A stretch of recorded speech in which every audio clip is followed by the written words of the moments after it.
Let's jump into our next call. We got Judy from Tampa, Florida. Our returning Judy. Yeah, Judy, welcome to Clean Radio again. Hi. I think this is 4 weeks in a row, Judy.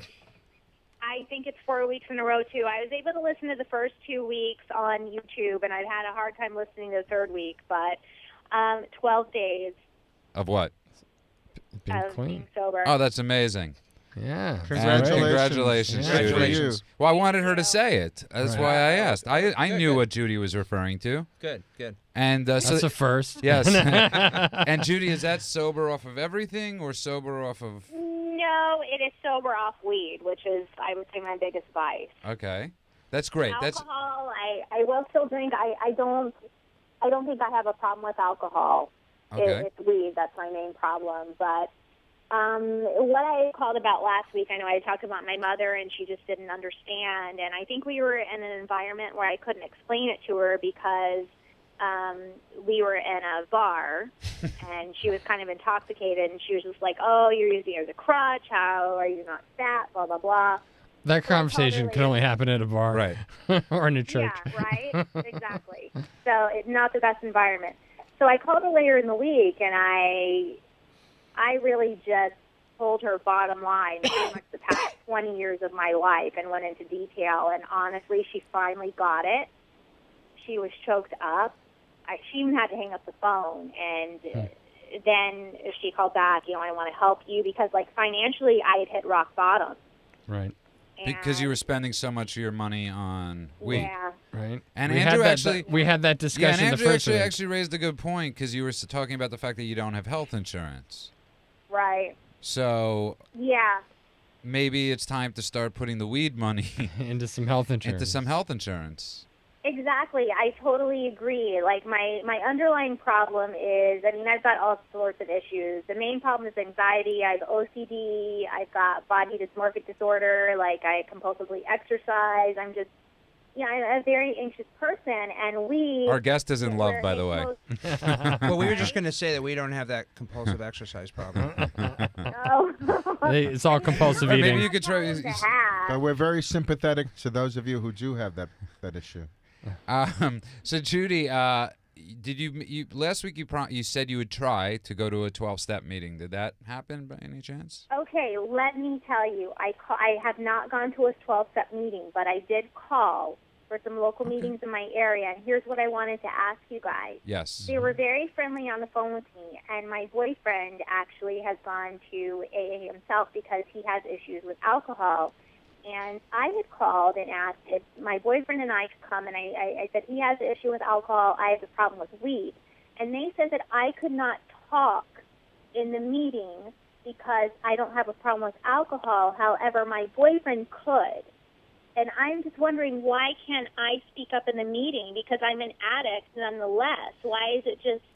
Why is it only strictly... Great question. Yeah, that is a great question. Alcohol? Yeah, Judy, different meetings will have different rules. And AA in some places is very dogmatic about only being about alcohol. They might have a closed meeting. Right. So that's only for the alcohol. They'll call it a alcoholic. closed meeting just for alcoholics. So it's about finding another meeting. And there are other meetings. There's also MA, which is Marijuana Anonymous, which you could look up.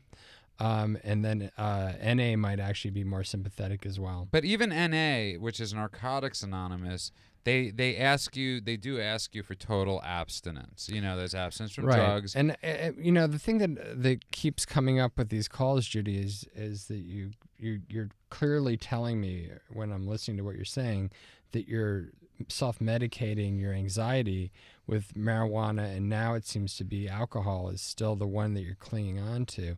And I really think you should go see a doctor about the anxiety, because there's ways to treat and handle anxiety through things from exercise to possibly medication.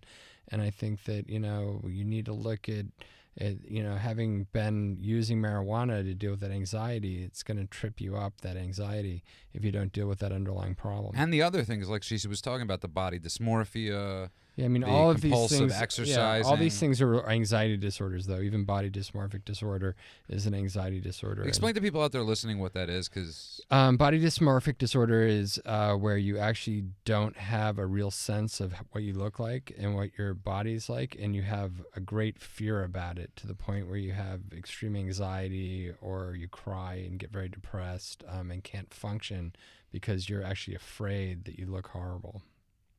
okay. And Judy, let me ask you a question. A lot of people, we deal with this all the time, Andrew and I, David, who's sober. By the way, if you just tuned in, you're listening to Clean Radio Live. We meet a lot of people that stop smoking marijuana, but they still want to drink. Yeah. We meet a lot of people that stop drinking, but they still want to Start smoke marijuana. Going to marijuana Right, maintenance. and it's like, in really, in the end of the day, Judy, the name of all the things you're doing is just get me out of Judy. That's really what you're doing with the marijuana, with the alcohol, with the compulsive exercise. And eventually what's going to happen, and I hope it doesn't, is that you're going to be out drinking one night and it's not going to be enough. And you're going to say, well, maybe I might want to smoke weed again. Andrew, yeah, or alcohol. You might just start drinking more alcohol. Just drinking more alcohol. Yeah, I mean, one of the big problems with alcohol is that it's hard to tell that you have a problem because for most people, it's a progressive illness that happens over about a 20 to 30 year period. Most people start drinking when they're about 12, and they don't recognize that they have a problem until they're about 30. That's beginning to shorten now that there's better education and understanding about alcoholism, and we're seeing a lot of younger people get into treatment earlier because they are recognizing the problem. Yeah, I was just going to say, my experience in this area is that people that have just complete only alcohol problems usually don't get sober till later years. Except me. Right. I'm the rare bird. Right, and there are exceptions, but drugs usually get people to hit their bottom a lot faster. When I experimented with drugs when I was younger, and I drank as well. But when I went in the service, which is in the 80s, early 80s, drugs were frowned upon. The guys in Vietnam kind of ruined it for us, so you couldn't really do drugs anymore. But really, although now we're having problems with Adderall. But the point is, when in the 80s, it was Ambien. it was mainly drinking. Right. So if the drugs aren't around, what are you going to be doing? And so something to numb. and then if you think about it, every 12-step program worldwide that has any mind-altering substances attached to it, where it's marijuana, anonymous, any of these 12-step, they all have the exact same baseline, which is no alcohol. By the way, if you just tuned in, you're listening to Clean Radio Live. That's Clean with a K. Give us a call if you want to join the conversation. We're on the phone with Judy. The number here, by the way, is 888-539-2980. It's 888-539-2980. So, Judy, you've been off of... Yeah, let me just make one more point real quick here with Judy.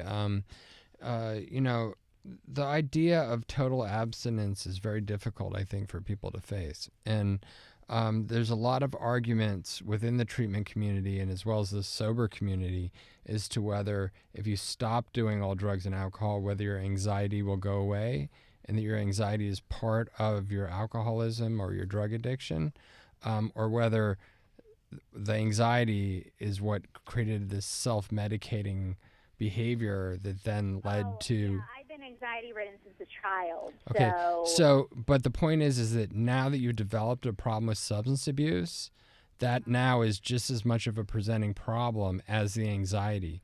So if you don't treat both will continue. Like I can't think of a worse drug for you to take than marijuana, maybe other hallucinogens, to like spark and make an anxiety disorder worse.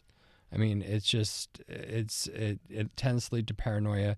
The number one reason for ER admits for marijuana use is from where people have just a total paranoid break, and they think they're having a heart attack, or they. Especially now, it's 40 times worse. Well, yeah, I mean, THC content's gone from about 1% in the 60s to now as high as 27% THC levels. Pretty interesting factoid that I learned from you guys last week or the week before, and it totally makes sense to me now why I became addicted and why I don't. It was like lightweight back in the day, and it's heavy duty stuff. That was now. Barry's day. No, it is intense. Okay, so let's go for one. Okay, so you've been without marijuana for 12 days, which is awesome. We're giving you. I mean, it's just amazing, and it's amazing what you're trying. Okay, so. From now till next week, let's try to do one more thing and add it to the list, Judy, okay?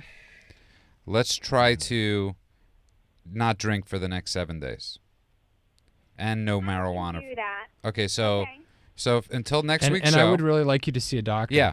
And talk about your anxiety. I'll tell you what, Judy, we're going to help you find a doctor in Florida. And I know you're That would be wonderful. Yeah, we're going to honestly, the cash flow is low, Yeah. Judah and Andrew. Yeah. I cannot see a doctor probably for another 2 weeks until the money starts rolling in again because I have gone financially broke over pot.